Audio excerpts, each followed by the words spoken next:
Voyant la foule, Jésus monta sur la montagne et, après qu'il se fut assis, ses disciples s'approchèrent de lui. Puis, ayant ouvert la bouche, il les enseigna et dit : « Heureux les pauvres en esprit, car le royaume des cieux est à eux. Heureux les affligés, car ils seront consolés. Heureux les débonnaires, car ils hériteront la terre. Heureux ceux qui ont faim et soif de la justice, car ils seront rassasiés. Heureux les miséricordieux, car ils obtiendront miséricorde. Heureux ceux qui ont le cœur pur, car ils verront Dieu. Heureux ceux qui procurent la paix, car ils seront appelés fils de Dieu. Heureux ceux qui sont persécutés pour la justice, car le royaume des cieux est à eux. Heureux serez-vous lorsqu'on vous outragera, qu'on vous persécutera, et qu'on dira faussement de vous toutes sortes de mal à cause de moi. Réjouissez-vous et soyez dans l'allégresse, parce que votre récompense sera grande dans les cieux. Car c'est ainsi qu'on a persécuté les prophètes qui ont été avant vous. Vous êtes le sel de la terre. Mais si le sel perd sa saveur, avec quoi la lui rendra-t-on? Il ne sert plus qu'à être jeté dehors et foulé aux pieds par les hommes. Vous êtes la lumière du monde. Une ville située sur une montagne ne peut être cachée, et on n'allume pas une lampe pour la mettre sous le boisseau, mais on la met sur le chandelier, et elle éclaire tous ceux qui sont dans la maison.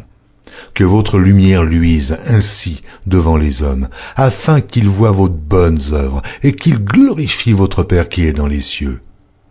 Ne croyez pas que je sois venu pour abolir la loi ou les prophètes. Je suis venu non pour abolir, mais pour accomplir.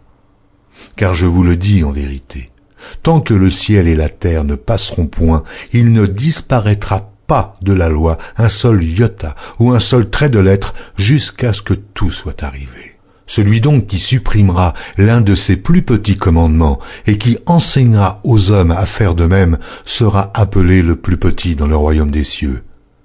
Mais celui qui les observera et qui enseignera à les observer, celui-là sera appelé grand dans le royaume des cieux. Car je vous le dis, si votre justice ne surpasse celle des scribes et des pharisiens, vous n'entrerez point dans le royaume des cieux. Vous avez entendu qu'il a été dit aux anciens, « Tu ne tueras point ». Celui qui tuera mérite d'être puni par les juges. Mais moi, je vous dis que quiconque se met en colère contre son frère mérite d'être puni par les juges. Que celui qui dira à son frère « Raka » mérite d'être puni par le Sanhédrin, et que celui qui lui dira « Insensé » mérite d'être puni par le feu de la Guéhenne.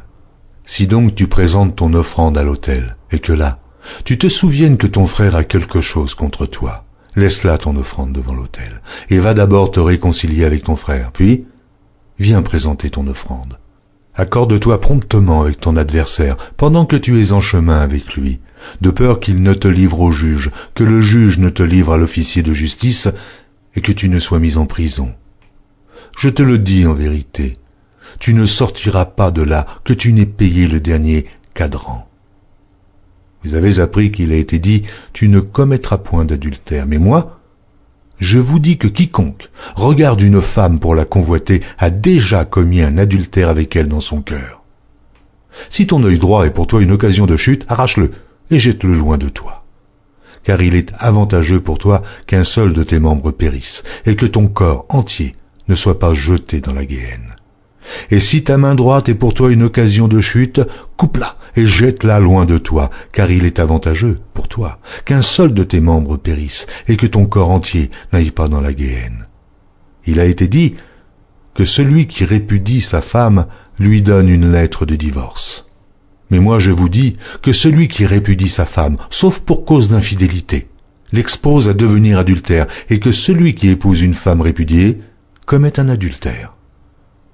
Vous avez encore appris qu'il a été dit aux anciens, « Tu ne te parjureras point, mais tu t'acquitteras envers le Seigneur de ce que tu as déclaré par serment. » Mais moi, je vous dis de ne jurer aucunement, ni par le ciel, parce que c'est le trône de Dieu, ni par la terre, parce que c'est son marchepied, ni par Jérusalem, parce que c'est la ville du grand roi. Ne jure pas non plus par ta tête, car tu ne peux rendre blanc ou noir un seul cheveu. Que votre parole soit oui, oui, non, non. Ce qu'on y ajoute vient du malin. Vous avez appris qu'il a été dit œil pour œil et dent pour dent. Mais moi je vous dis de ne pas résister aux méchants. Si quelqu'un te frappe sur la joue droite, présente-lui aussi l'autre. Si quelqu'un veut plaider contre toi et prendre ta tunique, laisse-lui encore ton manteau. Si quelqu'un te force à faire 1000, fais-en 2 avec lui. Donne à celui qui te demande, et ne te détourne pas de celui qui veut emprunter de toi.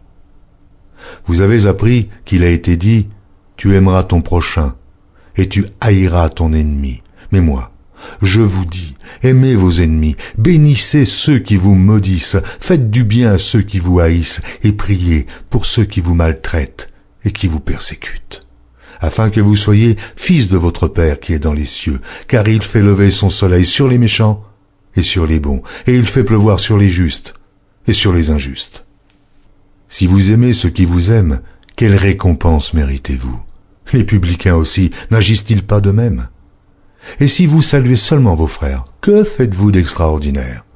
Les païens aussi, n'agissent-ils pas de même? Soyez donc parfaits, comme votre Père céleste est parfait.